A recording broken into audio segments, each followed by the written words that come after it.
back to you, okay? Ben at ksco.com. Thank you so much. Thank you so much. Okay, take care, Sheila. God bless you. Bye-bye. Okay, it's Ben at ksco.com, and I'm way behind in my emails, but I try to answer as many as I can. Let's go to Don in Texas. What's up, Don? Welcome to the bright side. Liver disease, hepatitis, pretty much. Who's that charming voice I hear in the background? Don? Hello, this is Don. Hey, Don. What's up, man? How you doing? I'd like to know the relationship between EFA and EPA-DHA. Okay, good question. There's two kinds of EFAs. We call them omega-6 and omega-3. And there's only two. There's one, it's called alpha-linoleic acid, that's omega-6, and the other one's called alpha-linolenic acid, that's called omega-3, and that's it. However, there are breakdown products or derivatives of both of these kinds of essential fatty acids. For example, one of the omega-6 derivatives is something called GLA, and it's not an EFA, it's a derivative, but it's super duper important. Omega-3 has two very, very important derivatives. They're called EPA and DHA. They're derived from omega-3. Omega-3 is the parent, and that's the essential fatty acid. But the EPA and the DHA are also very, very important, especially for the brain, especially for developing brains and developing eyes.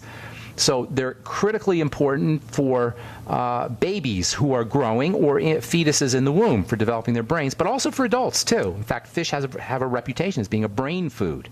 Now, traditionally, you couldn't get your EPA and DHA from anything but fish, and so vegans were out of luck, and vegans were out of luck. But nowadays, you can get them from algae, and vegans eat algae, even though algae are just as alive as anything else. That's a whole other story. But you can get algae oil now, and algae oil has EPA and DHA in it as well. Those are important for the nervous system and the brain.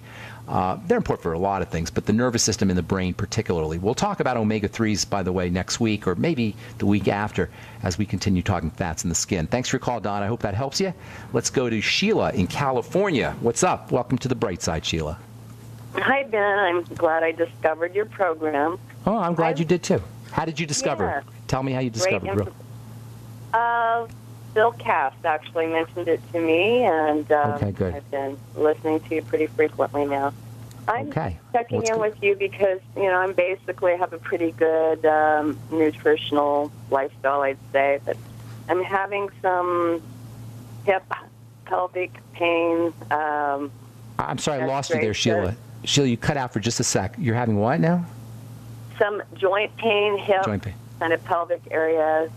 You sure it's in the joint, or is it in like the womb? I'm not. I mean, the X-ray showed left hip pocket. However, I do have some pain that goes kind of like from the pelvic area down the side front of my leg. So I'm kind of wondering if part of this is tendon related, but it's hard to assess exactly where it is, but the fact is it's there.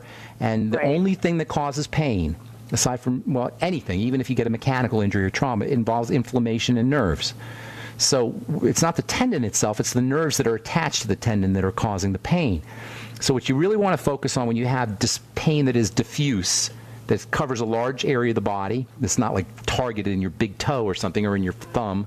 If it's kind of diffuse in that whole hip area, you want to think about inflammation, and that means something getting into your body inappropriately. Now, if you have some damage there, that's going to make things worse, but the first place where you have control is over anything that's getting into the blood that's exacerbating inflammation. This is your control point. They call it locus of control.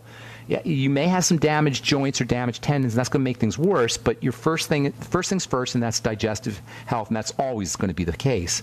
So focus on problem foods, number one. Look for foods that cause digestive problems, but also look for foods that make your pain worse. See if you can pay attention to when your pain flares up. Flare-ups in pain, changes in pain are important pieces of information. We were talking with our last caller about data. Data is very important. You got to accumulate data to draw a conclusion, to make an assessment. So see if you can notice when your joint pain flares.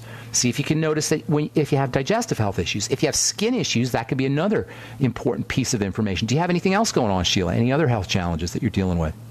That's mostly it. Not mostly. The mostly means there's something else. This is important. You're looking to find symptomology, not make it up, but look for it, because the more dots you have, the clearer the picture is going to be. You follow me? You got to collect the dots, and then you connect the dots, and then a picture emerges.